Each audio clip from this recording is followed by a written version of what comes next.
GoGTS Live's weekly show.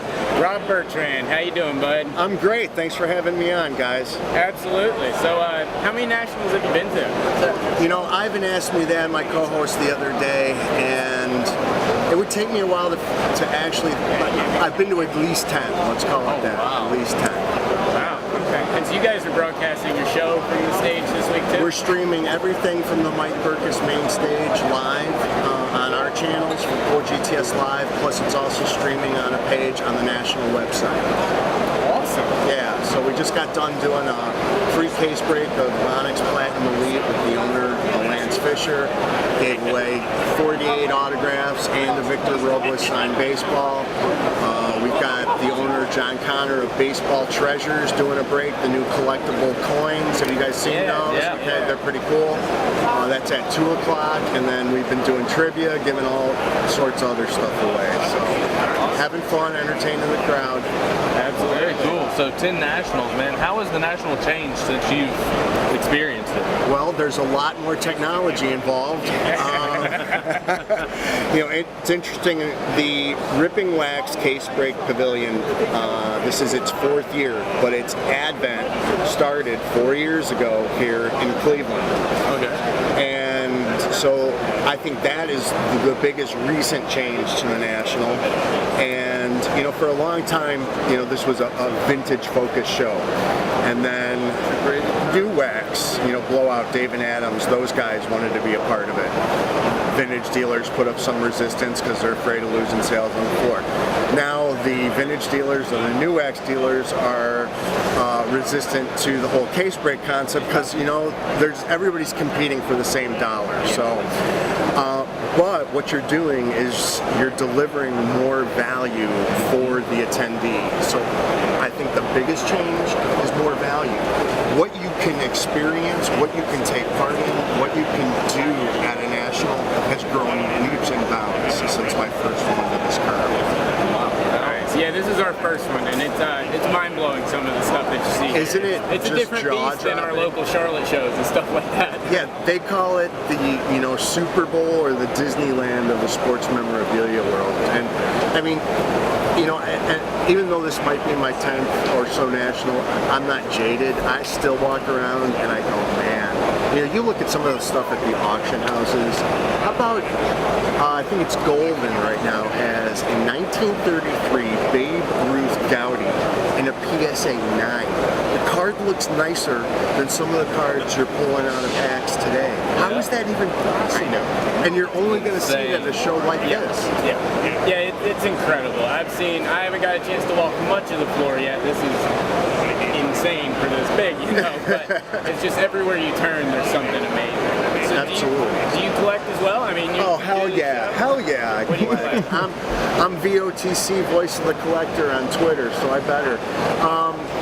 My PC is all Chicago teams, and I also play or collect Nolan Ryan, Cal Ripken Jr., and I'm also a pretty big non-sport collector. And then I also have a single signed baseball collection of the 500 Home Run Club and 300 wins. Oh, wow. And so every year I try to pick up a ball to add to that collection at the National, but I already spent my allotment earlier in the year to add an Albert Pujols ball, you know, which is pricey. So, and then you know, you have to set the bar to a certain point. I mean, I'm like you guys, I'm not going to be able to afford Babe Ruth, Mel Ott, Jimmy Fox, but if I can get just about everybody else, I'll be happy. Yeah, for sure. So out of those subsets of your PC, which is your favorite to kind of work on? Right now, in all honesty, it's non-sport. I have a collection of unopened wax packs from, you know, things like Star Trek and Star Wars and Raiders of the Lost Ark and MASH and all that. So I stopped by the baseball card exchange, which I swear is the source for unopened material. And I was able to score 6 packs that I don't have, so I was pretty happy about that. And I'm still a base set builder for non-sport products. You know, I love putting all the Marvel products from Upper Deck together and stuff like that. I love Pop Century. In fact, you know, one of the little known things about that, I'll fill your listeners in, this is an industry secret. I write the card backs for that product. the first year actually that they're not having bios on those cards because it's the first year they've done a metal version, and there were some production issues, and so, but they said that I'm going to do it again next year. So that's something I've always enjoyed doing. So when you see, Megan Fox on a Pop Century card from a couple years ago, I wrote that card back. Awesome. Man, that's neat. I have a little bit of a living legacy long after I'm gone that way. That's awesome. So the show GoGTS, you guys do go live on video every Thursday. Every Thursday, I really got to hand it to my producer, Joe Fallon. A lot of people think it's two guys like, who are the two guys from Saturday Night Live, Mike Myers and, sitting in his basement on a webcam doing a show. No. Ivan is in California. I'm in Ohio. Our guests can be anywhere. So, and knowing technology like you guys do, if you figure that the audio for everybody is one pipe, the video for everybody is another pipe, and you got to feed it all into a studio and spit it out so it's all synced correctly. It's a major, I mean, we're pushing the limits of what the internet can really do. And so, thanks to Joe Fallon, our producer, we do a show just about every Thursday, 9 p.m. Eastern Standard Time. Shows average about 2 hours. We break new product. We do 2 weekly segments guaranteed, one called Hobby Happenings, just going over hobby stories that happened that week. And then we take a look at new products releasing the following week called Hot in the Shop. And we're in our 3rd year of that in the video format. So I started as a podcaster years ago, as I was telling you, Drew, with Corner Club Radio and then Cardboard Connection Radio. And now the merging into changing the format to a video show has just been a real boom. And one of the things I love about coming to the National is meeting our audience members and connecting a face to a Twitter handle or something like that. So it's always nice. Yeah, that's really been the most fun for me. Is our entire group of guys, we've known each other from Facebook groups and Twitter groups for a couple of years, but had never met in person. And yet now you're meeting so many people that you feel like you've known for years. Yeah, like exactly. I met Ivan yesterday. We just bumped into each other, and it's like, hey, we've been talking like we've been best friends for years, but never actually met. Yeah, just the same way you and I, bumped into each other out there. And I think the older I get, when I was first going to National, it was about the stuff. What can I get?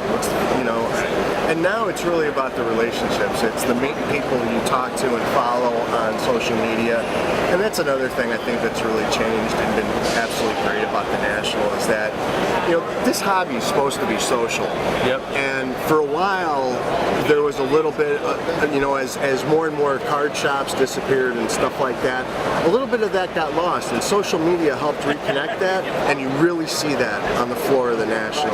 It's about making those connections and hooking up with old friends and meeting new ones like you guys. It is. It's absolutely incredible. All right, so what do you guys have planned for the rest of the week? Rest of the week, so 2 o'clock today we're doing the Baseball Treasures Break. Full day Friday, tomorrow. Oh my gosh. We're going to do a break of something with historic autographs owner Kevin Hefner at 10 o'clock.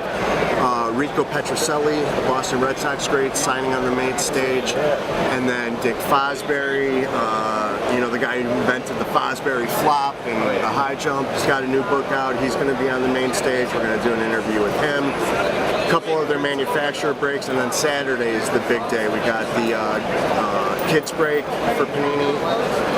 Panini tossed up a case of immaculate baseball for the kids to break for free. Wow. Followed by their grand case break with Cornerstone basketball. And anybody listening who's attending the National, if you want to get a spot in that grand case break, just stop by at 12 o'clock at the Mike Burkus main stage. We'll give you a raffle ticket. After that, Upper Deck joins us on stage to do their ultimate case break of a mystery product yet to be announced. And then something we did for the first time last year was we put together a set collation contest for kids. I mean, this hobby was all about sorting sets for a long time.